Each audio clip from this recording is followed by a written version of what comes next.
ಮುನ್ನ ಉಗ್ರ ಕಣ್ಣೀರ್ ಹಾಕಿದ್ದಾನೆ. ತನ್ನ ಕುಟುಂಬಕ್ಕೆ ವಿಡಿಯೋ ಕರೆ ಮಾಡಿ ಕಣ್ಣೀರ್ ಹಾಕಿದ್ದಾನೆ. ಜೈಷ್ ಇ ಮೊಹಮ್ಮದ್ನ ಉಗ್ರ ಆಮೀರ್ ನಜೀರ್ ತನ್ನ ಕುಟುಂಬಕ್ಕೆ ಕರೆ ಮಾಡಿ ಮಾತನಾಡಿದ್ದಾನೆ. ಆ ಸಂದರ್ಭದಲ್ಲಿ ಕಣ್ಣೀರು ಹಾಕಿದ್ದಾನೆ. ಅಫ್ಕೋರ್ಸ್ ಸಾವು ಕಣ್ಮುಂದೆನೆ ಇರಬೇಕಾದ್ರೆ ಮೊದಲು ನೆನಪಾಗೋದೇ ತನ್ನ ಕುಟುಂಬ.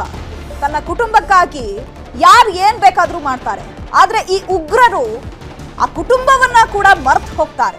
ಬೇರೆಯವರನ್ನ ಹತ್ಯೆ ಮಾಡಬೇಕು ಅಥವಾ ತಮ್ಮ ಸಂಘಟನೆಗಳಿಗೆ ನಾವು ಬದ್ಧರಾಗಿರ್ಬೇಕು ಅನ್ನುವಂತಹ ನಿಟ್ಟಿನಲ್ಲಿ ತನ್ನ ಕುಟುಂಬವನ್ನ ಮರೀತಾರೆ.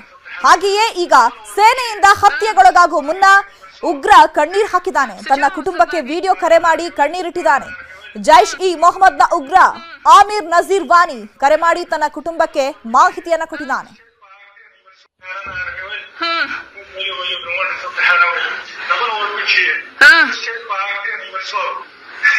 Сейчас я меня не боюсь, как это что он бой. Троим зарвазали его. Тут мало ее тянчер,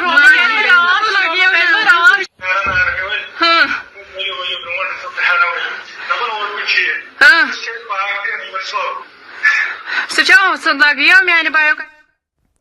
ಈ ಬಗ್ಗೆ ಮತ್ತಷ್ಟು ಮಾಹಿತಿಯನ್ನು ಕೊಡ್ತಾರೆ ನಮ್ಮ ರಾಘವೇಂದ್ರ ಗುಡಿ. ನೇರ ಸಂಪರ್ಕದಲ್ಲಿ ಜಾಯ್ನ್ ಆಗಿದ್ರು. ರಾಘವೇಂದ್ರ ಗುಡಿ, ಸಾವು ಕಣ್ಮುಂದೆ ಬಂದಂತಹ ಸಂದರ್ಭದಲ್ಲಿ ಅವಾಗ ನೆನಪಾಗುತ್ತೆ ತಮ್ಮ ಕುಟುಂಬ, ನಾವ್ ಯಾರ ಜೊತೆ ಇದ್ವಿ, ಹೇಗಿದ್ವಿ ಅನ್ನುವಂಥದ್ದು. ಅದರಲ್ಲೂ ಕೂಡ ಭಾರತೀಯ ಸೇನೆ ಈ ಉಗ್ರರನ್ನ ಹತ್ಯೆ ಮಾಡೋಕ್ಕೂ ಮುನ್ನ ಈತ ತನ್ನ ಕುಟುಂಬಕ್ಕೆ ಕರೆ ಮಾಡಿದ್ನಂತೆ. ಹಾಗಿದ್ರೆ ಕರೆ ಮಾಡಿ ಏನ್ ಇನ್ಫಾರ್ಮೇಶನ್ ಕೊಟ್ಟಿದ್ದಾನೆ?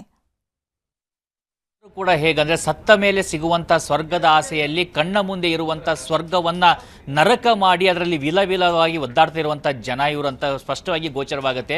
ಆ ವ್ಯಕ್ತಿಗೆ ಏನಿತ್ತು, ಒಂದು ಕುಟುಂಬ ಇತ್ತು, ಉತ್ತಮವಾಗಿರ್ತಕ್ಕಂಥ ಭವಿಷ್ಯ ಇತ್ತು, ಅವೆಲ್ಲವನ್ನ ಬಿಟ್ಟು ಶಸ್ತ್ರವನ್ನ ಕೈ ಹಿಡ್ಕೊಂಡು ಶರಣಾಗುವ ಅವಕಾಶವನ್ನ ಕೊಟ್ಟಾಗಲೂ ಕೂಡ ಶರಣಾಗದೇ ಇದ್ದು ಈಗ ಅಮಾಯಕರ ರಕ್ತವನ್ನ ಒಂದು ಕಾಶ್ಮೀರದಲ್ಲಿ ಹರಿಸಿರ್ತಕ್ಕಂಥ ಉಗ್ರರು ಇವರೆಲ್ಲ ಹೊರಗಡೆ ಬಂದು ಅಲ್ಲಿ ವ್ಯಾಪಾರ ವಹಿವಾಟಕ್ಕೆ ಬಂದಿರತಕ್ಕಂಥವ್ರು ಇರಲಿ ಅಥವಾ ಅಲ್ಲಿ ಪ್ರವಾಸಕ್ಕೆ ಬಂದಂಥವ್ರು ಇರಲಿ, ಅಲ್ಲಿ ಸ್ಥಳೀಯರು ಇರಲಿ, ಯಾರೆಲ್ಲ ಅಂಥವರನ್ನ ಹತ್ಯೆ ಮಾಡೋದ್ರಲ್ಲಿ ಖುಷಿ ಪಟ್ಟಂತ ವ್ಯಕ್ತಿಗಳಿವರು ಇವತ್ತು ತಮ್ಮ ಮುಂದೆ ಸಾವು ಬಂದು ಕುಣಿತಾ ಇದ್ದಾಗ ಅನಿವಾರ್ಯವಾಗಿ ಅಲ್ಲಿ ಬದುಕುವುದಕ್ಕೆ ಅವಕಾಶಗಳೇ ಇಲ್ಲದೆ ಇದ್ದಾಗ ತಮ್ಮ ಕುಟುಂಬದವರನ್ನ ನೆನಪಿಸಿಕೊಳ್ಳುವಂತ ವ್ಯರ್ಥ ಪ್ರಯತ್ನವನ್ನ ಮಾಡೋದನ್ನ ಕೂಡ ನಾವಿಲ್ಲಿ ನೋಡ್ತಾ ಇದ್ದೀವಿ. ಅವರ ಕುಟುಂಬಸ್ಥರಿಗೆ ಸಹಜವಾಗಿ ಅನ್ಸುತ್ತೆ, ಕಣ್ಣೀರನ್ನ ಹಾಕ್ತಾ ಇದ್ದಾರೆ, ಆರ್ತನಾದ ಕೇಳಿಸ್ತಾ ಇದೆ, ಯಾಕೆ ಬೇಕಾಗಿತ್ತು ಅಂತ ನೋಡಿ. ಆತನ ಮುಖಚರ್ಯನ ನೋಡಿ, ಆತನ ಕೈಯಲ್ಲಿ ಗನ್ ಇರೋದನ್ನ ನೋಡಿ. ಆ ಗನ್ ಇದೆಯಲ್ಲ, ಆ ಗನ್ನನ್ನು ಯಾರು ಹಿಡಿದುಕೊಳ್ತಾರೆ ನಮ್ಮ ದೇಶದ ವಿರುದ್ಧ, ದೇಶದ ಭದ್ರತೆಯ ವಿರುದ್ಧ, ಅಂತವರನ್ನ ಅವರು ಎಲ್ಲಿಗೆ ಹೋಗ್ಬೇಕು ಅಂತ ಬಯಸ್ತಾರೆ ಅಲ್ಲಿಗೆ ಕಳಿಸುವಂತ ನೇರ ಕೆಲಸವನ್ನ ನಮ್ಮ ಸೇನೆ ಮಾಡುತ್ತೆ.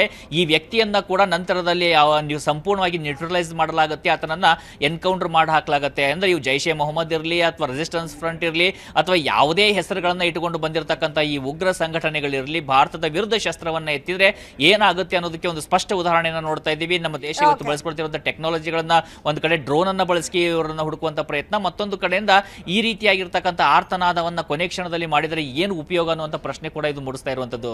Chaitra, okay, thank you Raghavendra ಗುಡಿ.